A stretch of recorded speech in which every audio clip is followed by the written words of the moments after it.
My stepbrother really hated me, but I always loved clinging to him. He once paid 20,000 yuan just to stop me from walking home with him, then paid 200,000 to get me transferred out of his class. But every single time, I got close to him again. After the college entrance exams, he transferred a huge sum into my account and said coldly, "This is 5 million. Go study abroad, and don't show up at my house again." My eyes turned red. I looked down and said, "Okay." Finally took the bait. Chapter 1. I caught Simon almost kissing a scholarship girl in the dim private room. He was slumped lazily on the sofa in the corner, eyes closed, his delicate features half hidden in the shadows. A girl in a white dress stood beside him, hands braced on either side of him, leaning closer, testing the distance. I suddenly pushed the door open. She jumped, spinning toward me in panic, her eyes wet like a startled deer. "Virginia." I walked past her towards Simon. "The driver's here to pick me up. Uncle asked me to bring you home too." He grabbed the jacket at his side, draped it over his shoulders and followed me out. It was late at night, the hallway almost empty. He closed the door behind him but didn't leave, leaning lazily against it. "She almost kissed me." I said nothing. There was a trace of irritation in his voice. "She's timid. Took her a lot of courage to do that." I unlocked my phone, showed him the time and the message from my stepfather, and whispered an explanation. "It really was Uncle who asked me to pick you up." He glanced at it and gave a perfunctory reply. "Oh, I'm an adult now. I've graduated. He can't control me anymore. Even if you tattle, it's useless." The flickering lights shifted over, illuminating his brows and eyes. His cheeks were slightly flushed. He was drunk. I clenched my sleeves, my voice thin as a mosquito's. "But," he cut me off quickly. "Go back yourself, Anne." His fingers tapped a few times on the phone. "Here's 5 million. Go study abroad. Don't show up at my house again. Let's never see each other again. Virginia, I really hate you." He never wanted to see me again. My eyes reddened instantly. I lowered my head, swallowing the lump in my throat. "Okay." Simon turned back into the room and slammed the door hard. I checked the numbers on my mobile banking app. Then I couldn't hold it in anymore. I squatted down, covered my mouth and started laughing woo-woo through my fingers. Finally, he fell for it. Chapter 2. Simon had hated me for a long time. He thought my mother and I were after his family's money. Well, he was smart then. When I was 14, he put 2 lizards on my bed, trying to scare me out of his house. I cried. My stepfather comforted me by giving me more pocket money. When I saw the money, I was happy again. At 16, Simon and I were placed in the same high school. He didn't want to be in the same class as me, but also didn't want my stepfather to scold him and then comfort me. So he skipped the extra steps. 200,000. You transfer out of this class. In first year, I left. In second year, I came back again. He hadn't set a time limit. When I walked back into the classroom with my bag, Simon's face went black. The boy in front of him grinned. "Simon, your sister's really persistent," Simon said coldly. "She's not my sister." Everyone exchanged knowing smiles. Simon looked at me, frowning. "What will it take for you to disappear from in front of me?" My eyes reddened. "Do you hate me that much?" He held up a number with his fingers. I bit my lip. "Sorry, wrong classroom today." Chapter 3. I discovered a business opportunity. Simon was truly rich. His mother, who lived overseas, had already paved the way for his future. When he played golf, I stood by him as part of the atmosphere crew, handing him water and his coat. He came over to question me. I looked up at him, eyes full of stars. "I just admire my brother. Is that not allowed?"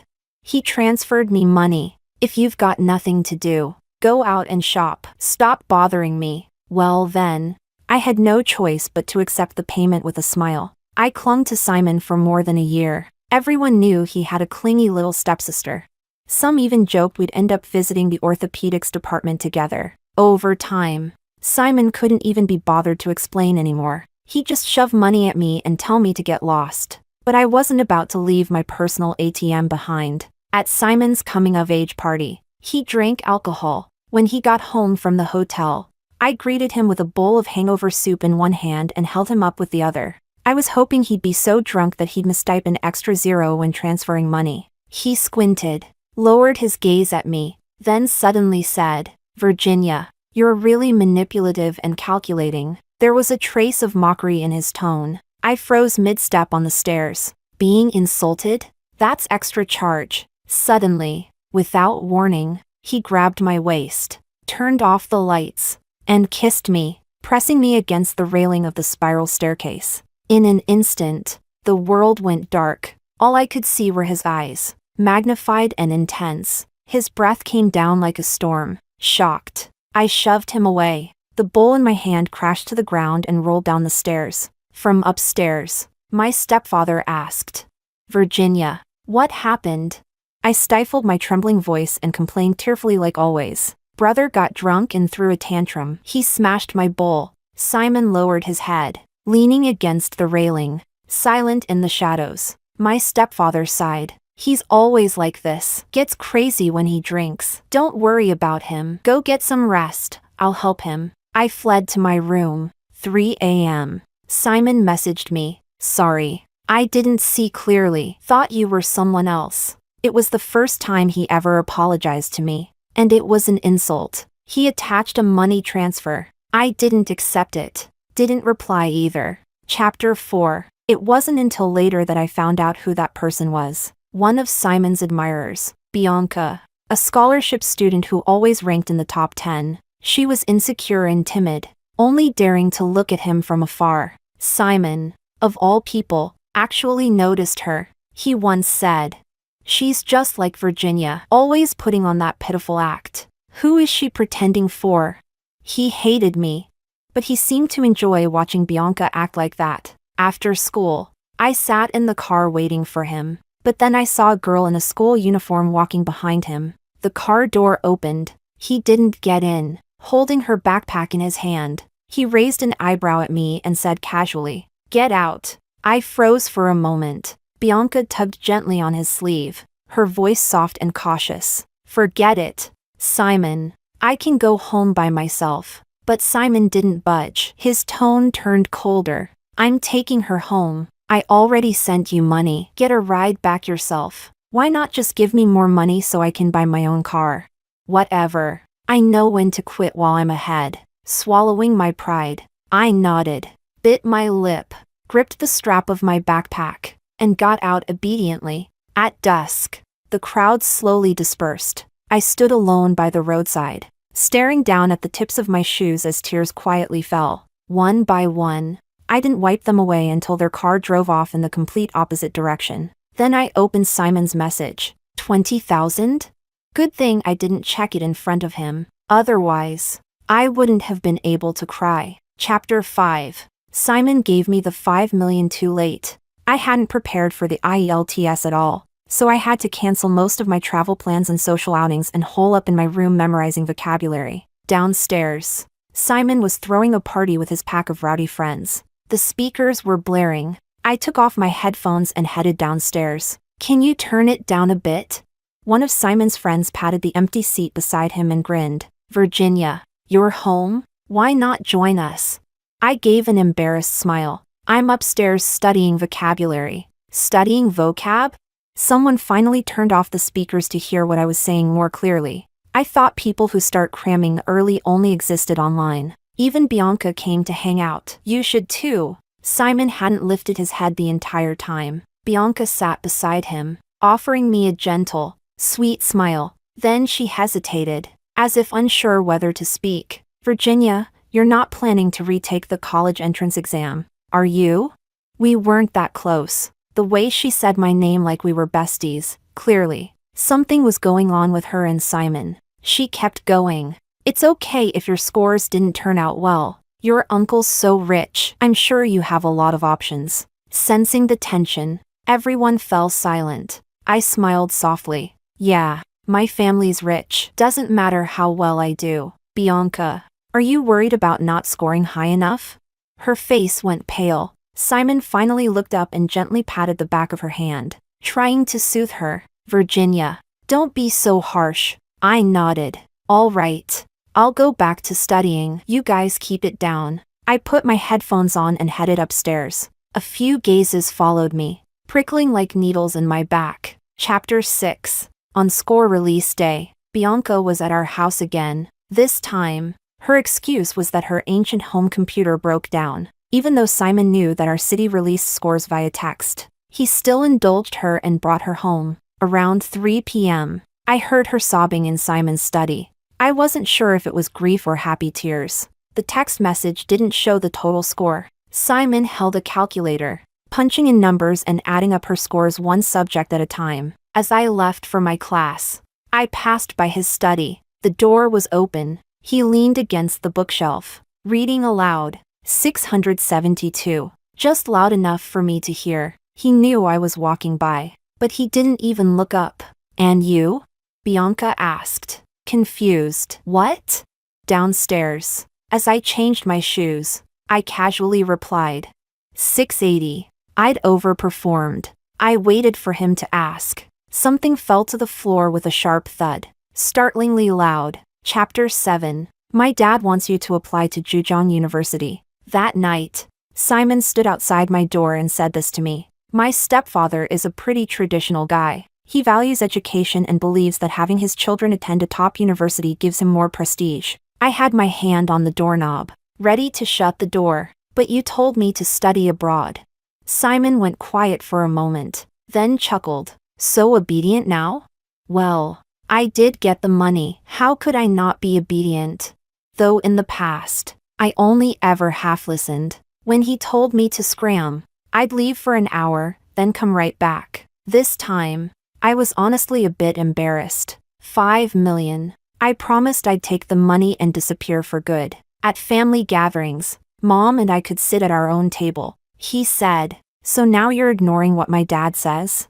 I'd spent years pretending to be the model child in that house. I lowered my head, bit my lip, and clutched the hem of my skirt. Looking sweet and docile, he said, give me your password. I'll fill it out for you. I mumbled, just don't send me to some godforsaken place. Simon let out a soft laugh. You know I wouldn't do that. I didn't know, didn't care, either. I was already preparing to accept an offer overseas. Chapter 8. To keep things simple, Simon applied for the agriculture program at Zhejiang University for himself, and put Bianca in mechanical engineering. His mom had the money and the connections. He only needed the school name, not the major. As for me, he filled out all 80 preference slots with universities in Hangzhou. I had to manually delete them one by one. In the end, both Simon and Bianca were accepted. And naturally, he didn't care how Bianca felt about it. My stepfather was thrilled and started planning a banquet to celebrate Simon's college acceptance.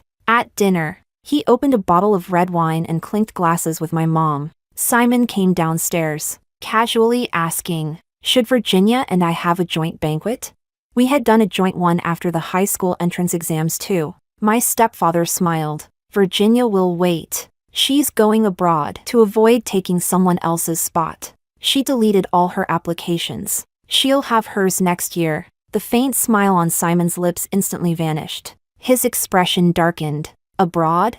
I quietly ate my dinner, occasionally sipping from the 100,000 yuan bottle of red wine. Didn't like the taste. But the more I drank, the more I got out of it. No way I'd buy it myself. My stepfather frowned. Yes, the decision was a little rushed. But I fully support Virginia. It's a happy occasion. Why the sour face?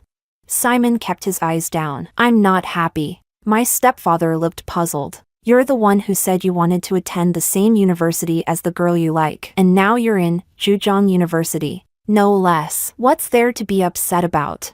The major might not be ideal, but you can switch later. You're not really going to become a farmer. Your mom's happy too. She wants you to visit her over the summer. Simon asked. Which country?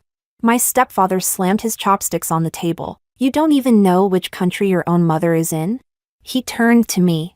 I was asking Virginia. Silently, my stepfather picked his chopsticks back up. I put down my wine glass and cautiously looked up. Haven't decided yet. Chapter 9. At night, Simon sat in my room, using my laptop to search for schools. His was broken, When the preliminary admission results came out, Bianca got too excited and knocked over a glass of water. Seriously, a grown woman, still playing with water in the study. He was sitting in my chair, so I had to sit on the bed. The room was quiet, with only the sounds of his keyboard and mouse clicking. Go to the US, he suddenly said. Why? He paused. So you'll be far away from me. But that's the country his mom lives in. I looked at him, then curled up on the bed and inched farther away. Simon glanced at me, and there was a subtle, almost imperceptible smile on his lips. Come look at this school. There it was again, playing the big brother. So hot and cold. The air conditioning was set a bit too low. My bare feet touched the cold floor and I quickly pulled them back. Searching for my slippers, Simon casually tossed his jacket onto the floor. Step on it. He hadn't even been drinking tonight and he was already acting unhinged. I ignored him, tiptoed around, and made my way to the desk. His expression didn't change, and he moved the mouse lazily. What do you think? I said. It's fine. He flipped through a few more school pages. I kept repeating. It's fine. Whatever. Simon stopped moving. He leaned back in the chair and stared at me. Truth is, I'd already chosen. I just didn't want to tell him. Chapter 10. It started raining outside. A sudden summer downpour. The rain pelted the windows in steady waves. Are you mad at me? He suddenly asked. His voice so soft it was nearly drowned out by the rain. A completely random question. I thought for a second, then answered honestly. No. At first, I was. He bullied me, told me to get out of his house. He said I was just like my mom, both of us greedy, gold-digging women who only cared about money. My mom does have some money, just not as much as his parents. He never treated me kindly at school either, but a cold stepbrother eventually turned into a warm number in my bank account. So I stopped caring much about how he treated me. As for him forcing me to study abroad out of spite, I honestly see him as my benefactor now. But at this point, I was too lazy to keep pretending. There was no need. Then he asked again, is this your reverse psychology? That one was harder to answer. Taking his money and playing weak could be considered reverse psychology. Sure, just not in the way he imagined. I pressed my lips together, unsure of what to say. His phone lit up right on the table. Bianca was calling. He hesitated for a moment, then answered and walked out of the room. Before closing the door, he even patiently told her, I couldn't answer earlier. Sorry for the delay. So he can speak nicely. He just used to reserve the bad attitude for me. Chapter 11. Simon took Bianca on a trip. Bianca posted travel photos on her moments. By the sea, wearing a straw hat and a white dress. She smiled like a blooming flower. There was even a watermark from a camera on the photos. Caption. He said he wants to raise the younger me all over again. He wants to host a feast for my childhood self. I gave it a like. Scrolled down. I liked all my high school classmates' vacation photos too.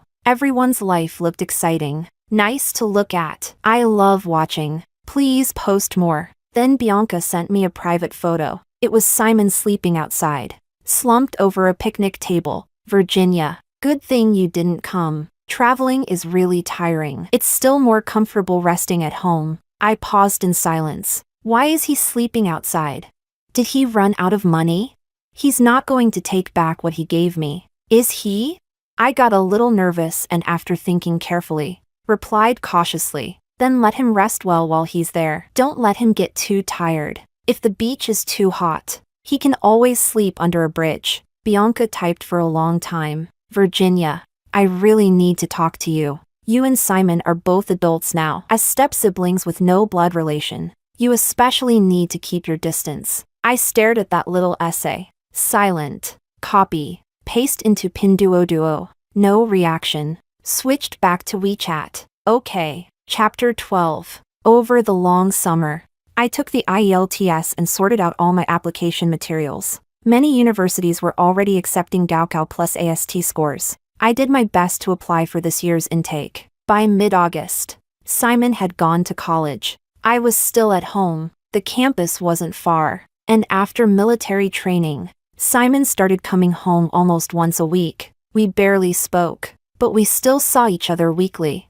Sometimes Bianca came with him. One day, she followed Simon in through the door and was surprised to see me reading on the couch. Then she quickly pretended to act familiar. Virginia hasn't gotten an offer yet? Then you'll have to enroll next year, right? Simon tugged at the corner of his lips. Probably. She looked suddenly enlightened. Then you'll graduate a year later than us? I replied calmly. The university I applied to has a 3-year bachelor's program. Not sure what nerve that touched. She bit her lip awkwardly, then looked up at Simon. I didn't know that, Simon said indifferently. Not knowing is normal. Different starting points, and knowing more doesn't mean you should act superior. Almost felt like he was talking about me. I had no idea what I'd done to offend them, but I didn't want to argue. I closed the book on my lap and headed upstairs. Simon called after me. Which school? I turned around. The sunlight streamed through the window, casting a warm glow on the stairs. I smiled at him. Forget it. No need to flaunt my superiority. Chapter 13. Mid-September. On the day my stepfather and mom took me to the airport. It was a weekday. He wanted Simon to take time off to come with us. I declined. He's never liked me. No need to trouble him. I left without seeing him, which probably suited him just fine. Once the plane leveled in the air, I opened the shade and looked outside. All clouds. The ground was no longer in sight. The flight was long. I pulled the blanket over me, tucked a U-shaped pillow around my neck, and closed my eyes. Unexpectedly, I dreamed of Simon. When he was 14, a relative maliciously told him that his mom had returned. He had rushed out of the house in excitement, only to find me and my mom at the door. Ah, right. They meant stepmom, not his real mom.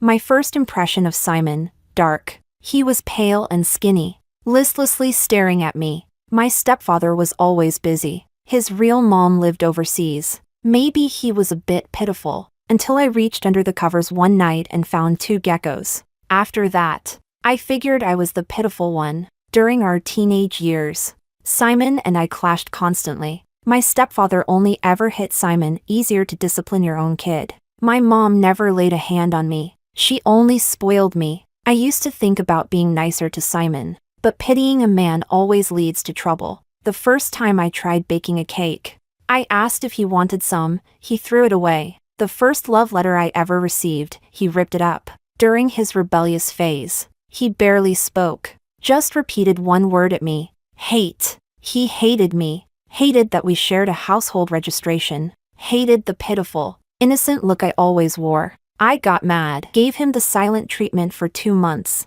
When school started, he finally spoke to me. First thing he said, told me to switch classes. Second thing, he gave me 200,000 yuan. Now is that good enough? I gave him a sweet smile. Good enough. But Simon threw the voluntary transfer contract on the table and scoffed. Gold digger. Chapter 14. I landed in London. Rented an apartment, started living on my own. At first, I couldn't adjust to classes in full English, couldn't get used to the food. I was miserable. I wanted to go home. Simon didn't message me until a week after I left. You left without saying anything? Yeah. Why? I took a long time before replying. Because I hate you too. No reason to inform you. When I hadn't taken his money, I never would have said something like that. Because I thought it wasn't worth arguing with someone who was that emotionally starved. Now I was in a bad mood. I didn't care about his feelings. Simon didn't reply again, but Bianca called, crying. What did you say to Simon? I flipped a page in my book and half-heartedly answered. Nothing much. She choked between sobs. He blocked me. I snapped my book shut. Startled. He slapped you? Simon hits women now? She could barely breathe through her crying. Once she calmed down, she clenched her teeth and said clearly, he deleted all my contacts. I said, maybe he got drunk and caught a case of pig flu. Just wait. He'll regret it when he sobers up. Then I hung up.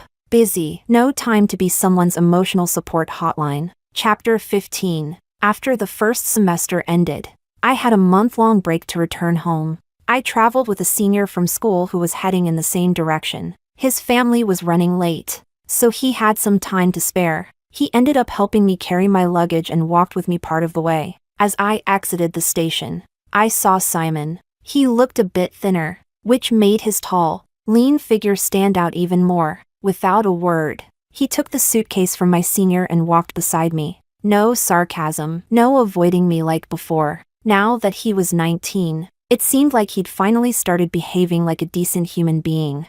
Who was that just now? He paused to ask. Just a senior I know fairly well. I replied casually. Simon said, you should be careful when you're abroad. Don't trust people too easily. A lot of international students have hidden motives. I looked up at him, a little unsure. That's not always true. I think my boyfriend is a really nice person. Simon froze. By then, I had already spotted my stepfather's car in the parking lot. I jogged ahead and pulled open the door. Mom was in the passenger seat. Where's Simon? Didn't he go to pick you up?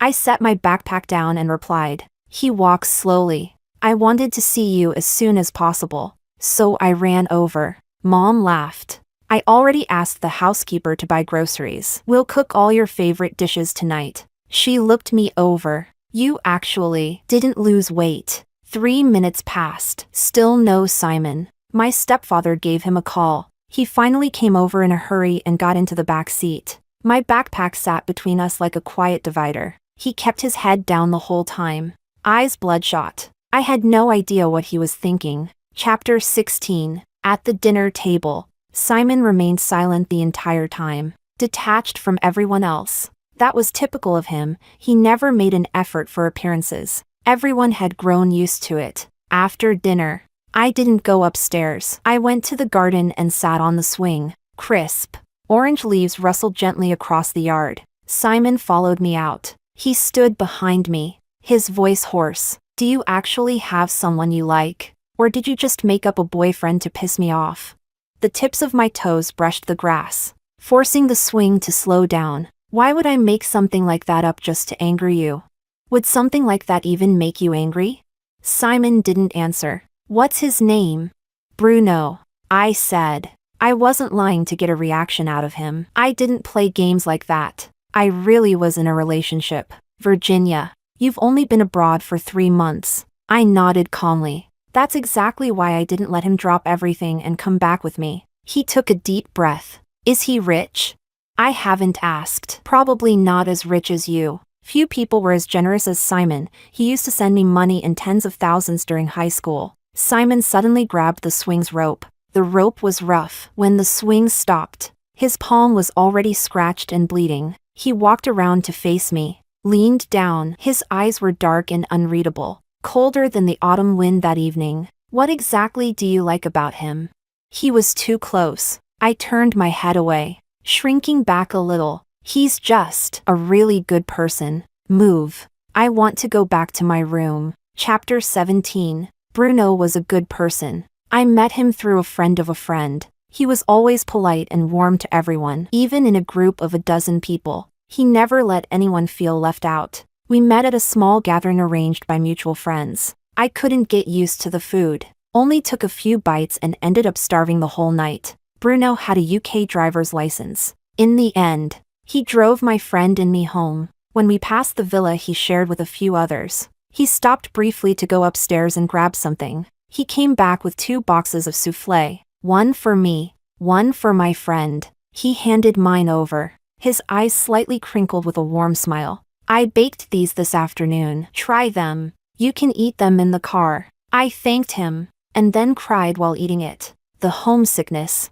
the pressure from school, the constant stress of eating poorly, all of it hit me at once. The moment I tasted something that felt like comfort, the tears just wouldn't stop. My friend panicked, nudged me gently. Hey, what's wrong? I sniffled. Nothing. It's just so good. She smacked her thigh and said, that's it. We're going back tomorrow to beg him to cook. He's amazing. He can cook Chinese and Western food. I wasn't close to him yet, so I didn't go. But the next day, my friend returned with a lunchbox and shoved it into my hands. Look what I hunted down for you. A takeout treasure. Inside the cute ceramic container, the rice was tightly packed. Half was covered in tomato scrambled eggs with beef, and the other half left plain. Lined up like a tiny wall were sweet and savory cola chicken wings. I tried to ask my friend about Bruno's interests, hoping to send him something in return. She came back later and said, "He only wants your contact info." Was that a gift? I gave it and added a little something of my own as a thank you. That's how Bruno and I started. Chapter 18. Simon didn't move a single step. He said, "It's easy to pretend to be a good person. You've only known him for 3 months. He's probably trying to scam you." His gaze landed squarely on my eyes. "He probably just thinks you look pitiful. Thinks you're easy to fool." What did he have against downturned eyes? Simon, you always assume the worst in people. 3 months truly wasn't enough time to know everything about Bruno. But that's how all relationships start. And at the very least, when I was with him, I was happy. He was always warm and gentle. He never said things to deliberately hurt me. I shoved Simon hard. He wasn't expecting it. Staggered 2 steps backward. I brushed past him, ran upstairs, and locked my door. There were a few more potted plants on the balcony now, ones I didn't recognize. I took a photo and sent it to the housekeeper auntie. "Me, auntie. What's this plant?" She replied, "Auntie, plumbago. Your brother raised them and asked me to move them here, so that when you come back on vacation next year, they'll be blooming for you." Plumbago. I used to love those. When I first moved here, I thought the balcony looked too bare and wanted to raise some plants. I'd heard plumbago was easy to care for. After school one day, I brought home 5 pots of them. Simon didn't even let me in the house. He stood on the steps, blocking the front door, his young face full of irritation. "I'm allergic to pollen. Throw them away. And you, go wash yourself clean before you come back in." Auntie told me that after I went abroad, Simon started growing flowers. Plumbago has a long blooming season. It still blooms in November. Simon even took a photo of them back then and posted it to his moments. Auntie gave it a like. But I didn't. I had him set to chat only on WeChat. So it turns out, he wasn't really allergic after all. I messaged, "Give them back to him. I don't like them anymore." Chapter 19. In early January, I returned to school. Simon came to see me off. Under the pretense of being my brother, I couldn't say no in front of my stepfather. But thankfully, I didn't have to spend the new year with him this time. On New Year's Eve, after class, Bruno came to pick me up. I couldn't cook in my apartment, so I went to the villa he shared with his friends to celebrate. Many friends were there. People were playing cards in the living room. Bruno was in the kitchen. I tied on his spare apron, pinned up my hair, and walked over. "I'll help you. I know how to bake cupcakes." He glanced down at me and chuckled softly. He picked up a freshly washed strawberry and held it to my lips. "Then help me taste this first." I took a bite. Sweet and sour juice flooded my mouth. Delicious. Bruno brought over a glass bowl full of clean strawberries. Was this some sort of test? I held the bowl in my hands, looked up at him, and said innocently, "I really did come here to help." He smiled. I know. Head over there." He gestured to a long dessert prep table. The countertop was filled with neatly arranged, pristine baking tools and ingredients. It looked like a toy set for playing house. Chapter 20. Bruno cooked over 10 dishes. I baked strawberry-flavored cupcakes. Everyone had a great time. Late at night, he drove me home. I'd had a bit of wine, my cheeks were pink and warm. I wasn't drunk, but I wanted to use the excuse to be clingy. My voice even got a bit squeaky and sweet. When we arrived downstairs, the cold wind stung my face as the car door opened. Bruno wrapped my scarf around me, pulled the fuzzy hat over my ears, and helped me out of the car. I held his hand as we stepped onto the thick snow. I deliberately walked slowly, swaying a little. The snow hadn't been cleared yet. It was a sea of white. I didn't see the steps clearly and almost missed one. Bruno reached out and caught me by the waist, pulling me back. We were so close. I nearly bumped into the tip of his nose. His skin was pale, but right now, his face was tinged red, like tinted porcelain. He looked beautiful. I thought it was the perfect moment. I gently tugged his sleeve, gathered my courage, rose up on tiptoe, and kissed him. The night was deep, the streetlights dimly glowing.